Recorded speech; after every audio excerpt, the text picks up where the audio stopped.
The 7 Ravens by Jacob and Wilhelm Grimm. There was once a man who had 7 sons, and last of all 1 daughter. Although the little girl was very pretty, she was so weak and small that they thought she could not live, but they said she should at once be christened.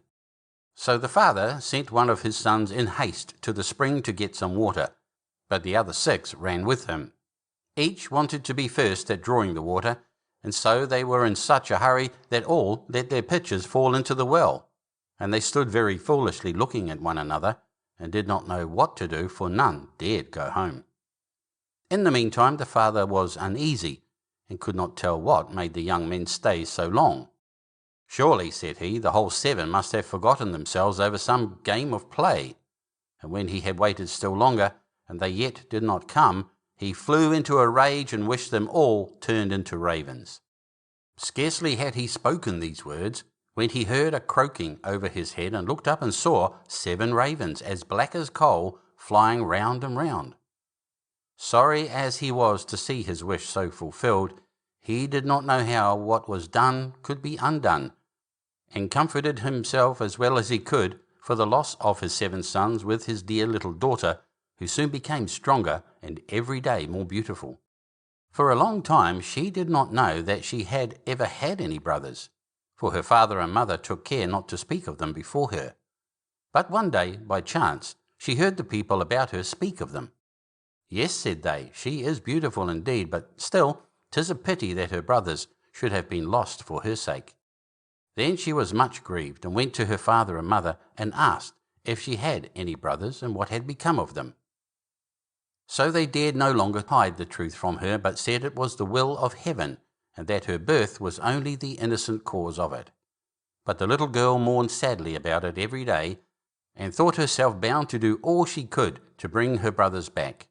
And she had neither rest nor ease, till at length one day she stole away, and set out into the wide world to find her brothers, wherever they might be, and free them, whatever it might cost her. She took nothing with her but a little ring which her father and mother had given her, a loaf of bread in case she should be hungry, a little pitcher of water in case she should be thirsty, and a little stool to rest upon when she should be weary. Thus she went on, and journeyed till she came to the world's end. Then she came to the sun, but the sun looked much too hot and fiery. So she ran away quickly to the moon, but the moon was cold and chilly, and said, "I smell flesh and blood this way." So she took herself away in a hurry, and came to the stars, and the stars were friendly and kind to her, and each star sat upon his own little stool. But the morning star rose up and gave her a little piece of wood, and said, "If you have not this little piece of wood, you cannot unlock the castle that stands on the glass mountain, and there your brothers live." The little girl took the piece of wood, rolled it up in a little cloth, and went on again until she came to the glass mountain, and found the door shut. Then she felt for the little piece of wood, but when she unwrapped the cloth it was not there, and she saw she had lost the gift of the good stars. What was to be done? She wanted to save her brothers, and had no key of the castle of the glass mountain. So this faithful little sister took a knife out of her pocket and cut off her little finger, that was just the size of the piece of wood she had lost, and put it in the door and opened it. As she went in, a little dwarf came up to her and said, "What are you seeking for?" "I seek for my brothers, the 7 ravens," answered she. Then the dwarf said, "My masters are not at home, but if you will wait till they come, pray step in."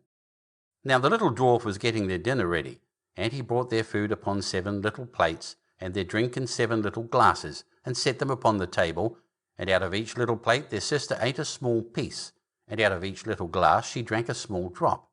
But she let the ring that she had brought with her fall into the last glass.